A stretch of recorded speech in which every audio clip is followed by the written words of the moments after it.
more fills, because you can never have enough of them. All right, here are some open and dense examples leading up to the destination point, the and of 4. I'll do these without play-along accompaniment and at some different tempos so we can look at these things and some of the possibilities.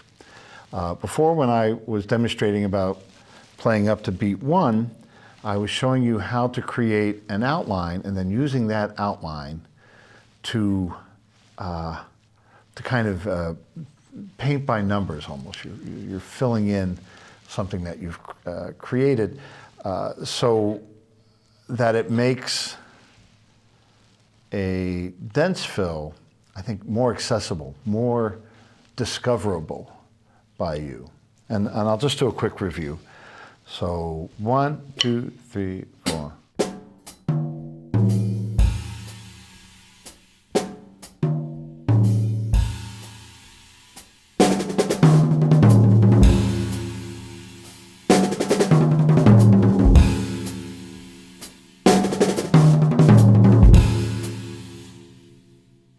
Now I can go from 5-stroke rolls to 6-stroke rolls to maybe even a septuplet figure.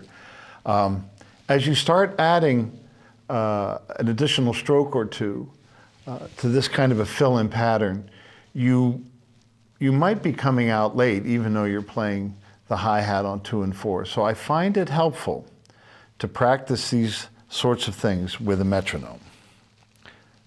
Now I have this metronome set at my favorite tempo, 118 beats per minute.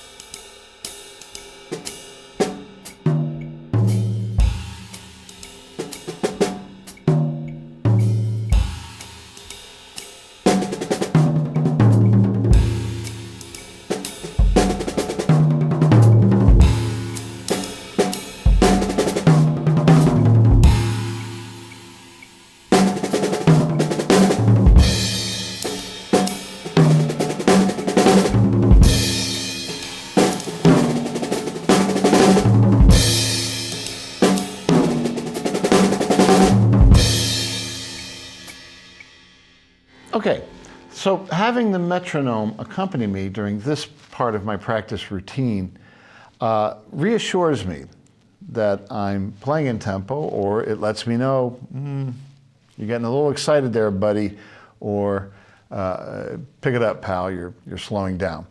The reason I started doing this was I was playing in trio with 2 really great musicians, the late Dave Carpenter on bass, and Bob Shepard on saxophone, who I'm still working with quite a lot.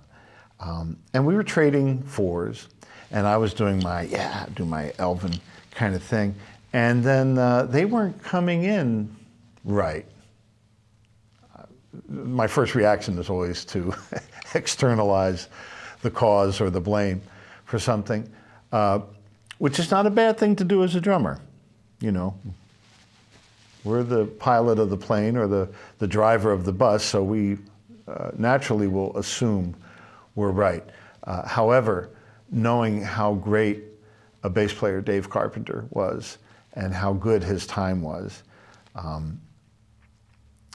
went home and the next morning I said, I got to check this out because there's something that's not correct here.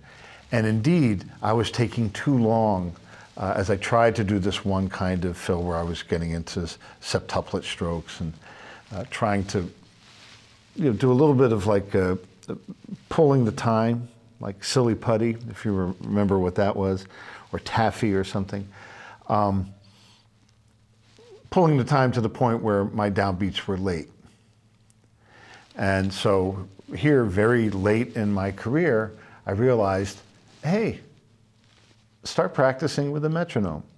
So a metronome is a really useful thing to have on hand, to check yourself, to check your time tendencies, as it were. Now, this kind of filling in, where I'm just kind of coming up with notes and various ideas, this is what I would term creative practicing. And it's the kind of practicing where you explore new ideas and you'll most likely surprise yourself, like, wow, I came up with that. But it's also the opportunity for you to discover what's maybe not working so well. And there's always something that needs a little, paying attention to. And so when I do this kind of practicing, I'm not just playing to play for an hour.